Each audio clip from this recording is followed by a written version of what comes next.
ও ও হো, আলুর দম বাজারে আসা নতুন আলু দিয়ে তাজা আলুর দম একেবারে মাখা মাখা করে করা হয়েছে হালকা রস দিয়ে।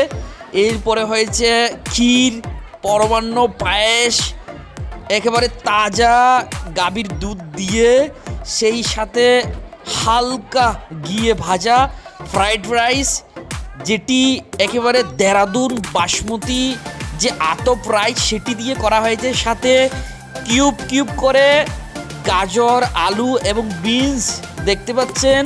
ও সমস্ত ভক্তরা অধীর আগ্রহে জগন্নাথ দেবের মহাপ্রসাদের জন্য অপেক্ষা করছেন।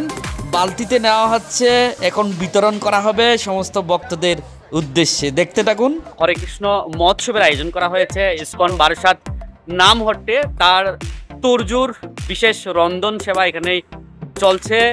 তো আপনারা দেখতে পাচ্ছেন এখানে যে গাজর, বরবটি, গাজর, বিনস এবং আলু ছোট করে একেবারে কিউব সাইজ করে ফ্রাইড রাইসের জন্য রেডি করা হচ্ছে। আর আশিস প্রভু এদিকে ফ্রাইড রাইসের যে চাল সেটি এদিকে ফুটাচ্ছেন।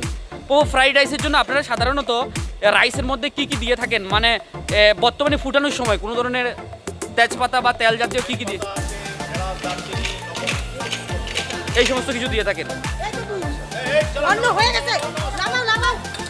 অন্ন হয়ে গেছে, বিশাল হাঁড়ি, খুব তাড়াতাড়িভাবে অন্ন নামানোর জন্য সবাইকে নির্দেশ দেওয়া হচ্ছে। ইসকন বারাসাতের মাতাজিরাও কিন্তু দক্ষ সেবক।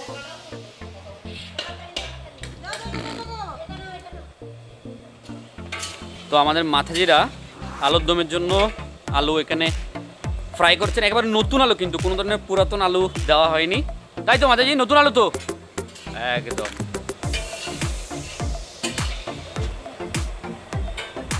এদিকে বিভিন্ন ধরনের পেস্ট রাখা হয়েছে সবজিতে দেওয়ার জন্য, কাঁচা লঙ্কার পেস্ট, আদা পেস্ট, টমেটো পেস্ট।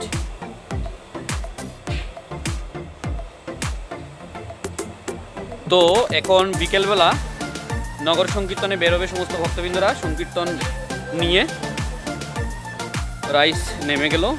এই রাইস দিয়ে কিন্তু যে ফ্রাইড রাইস সেটি তৈরি করা হবে পুনরায় আবার। তবু এটা কি রিফাইন অয়েল দিয়ে ভাজা হবে নাকি ঘি বা অন্য কিছু?